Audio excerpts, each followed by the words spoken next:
1 Kings chapter 11, verse number 1.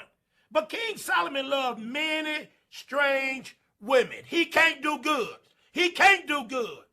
He can't do good because his human nature is geared and his human nature is attracted to strange women. Yes, sir. The human nature is attracted to sin. The human evil nature in the body of sin is attracted to sin. The human nature in the body of sin is attracted to sin.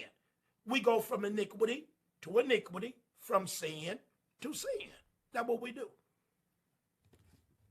King Solomon loved his attraction